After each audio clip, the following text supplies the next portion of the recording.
And we are back. Our featured guest tonight is a truly special character. We always expect to see on social media timelines every single time there's a big game during college football. He became a viral sensation with his videos that parody how Alabama fans watch football games, and he's not slowed down since. Here to chat with us about his comedy career, his viral videos, and the upcoming college football season, please welcome Jermaine Funnymaine Johnson. Hey, Funnymaine, welcome to the show, man. Hey, David, thank you so much for having me. I'm looking forward to this. Let's have some fun. I'm an open book. It's whatever we want to talk about tonight. So, first off, even the colors that I'm wearing. Yeah, so. I know. When I saw him, like, he's wearing blue. He's wearing blue, so I had to don the crimson. So, how'd you get the name Funnymaine?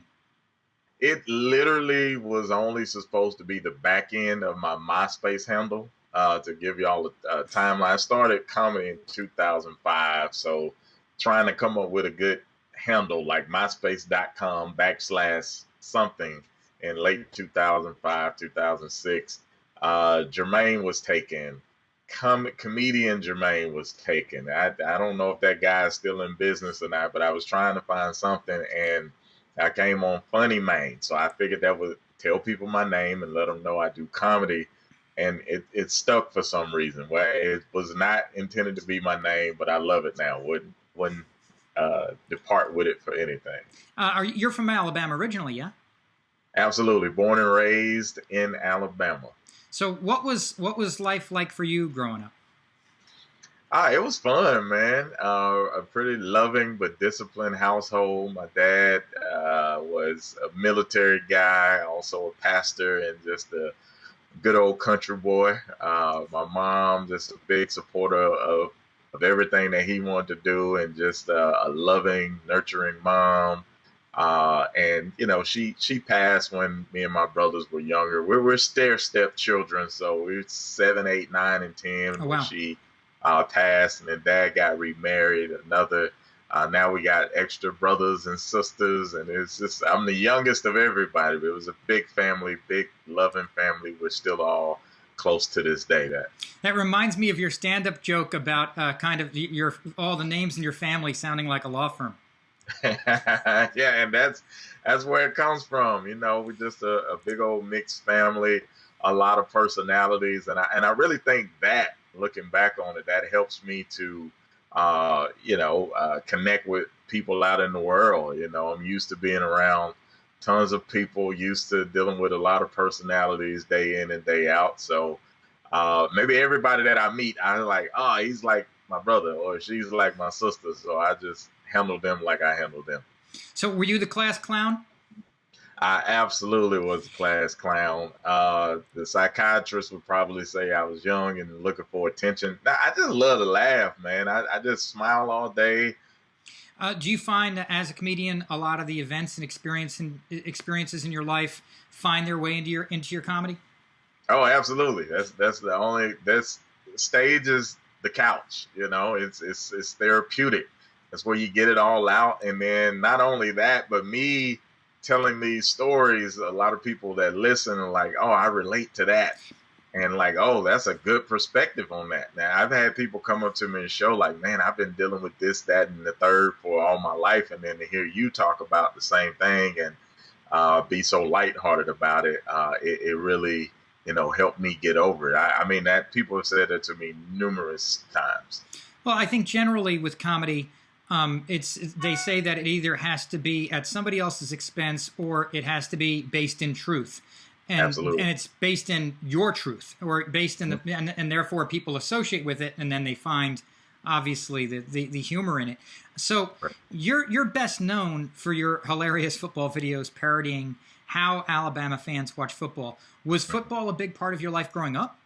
Oh, it was a huge part, even though I never got to play organized. Keep in mind, being the youngest, that also meant for a good bit I was the smallest of everyone. So I was my mom's last baby. She never wanted me to get hurt. She was very overprotective, always had me right here. And I remember after she passed and I wanted to sign up for football, this is my dad's exact words. He said, "No, you can't play football because if your mama was here, she'd kill me." So that was the end of my football career that never started. I did play a lot in the neighborhood, and I thought I was pretty good at football. I just had a pretty good football like IQ. I definitely would have been on defense because I like to hit. I do not like getting hit. Not fun. My dad was born in Opelika. My mom was born in Tuscaloosa, but they were both big Bama fans. And then So even from Opelika, he was a Bama fan, huh? Absolutely, absolutely. And that's people ask me all the time, being born in Opelika, like, how did I become a Bama fan? Like, I didn't have a choice in that house. But then when he got remarried, this whole side of the family, they're all Auburn fans. My sisters graduated from Auburn. My nieces and nephews, their children, they're at Auburn. I'm assuming their kids will one day go to Auburn. So it's just, we got it all in our household. We really do. So you're the class clown. You, at what point prior to, I mean, and I'm not talking about when you started doing the videos, I'm talking about the stand-up. At what point did you start to think maybe I can make a career out of comedy? What started that journey for you? It was two of my buddies, Roy Wood Jr. and Trey Williamson. Me and Trey, we grew up in the same neighborhood together, and Roy had started doing his thing around Birmingham, so he and some other older vets from Birmingham, like Ricky Smiley, Sir Walt, Henry Welch, they were doing their thing. So these were the first comedians I actually saw. And then when Trey got into it and I came to a few of his shows, I was like, I kind of like how this feels. Like, I like making people laugh, but I was scared to get on stage. And man, after writing him a few jokes and hanging around him and Roy, and they both bounced to LA, I was like, man, let me just give it a shot, you know. So have you ever actually hit the road, like done a full-blown like tour? Oh, yeah. 2019, we did, I believe it was 19 cities. Oh, wow. And it was amazing, man, coast to coast. And then in 2020, of course, we had a 22-city tour scheduled. Everybody's buying tickets. Everybody's excited. Boom, COVID. So that was a wrap on that. And, and I'm just waiting to get back out there full speed. And try to get back on that road, man, coast to coast. I love the stage. I really do. Have you got any kind of funny, goofy, or crazy story from your time of actually when you were doing the stand-up? Oh, do I? The main memory that always comes to mind, I forget the year. I'm going to say 17 or 18.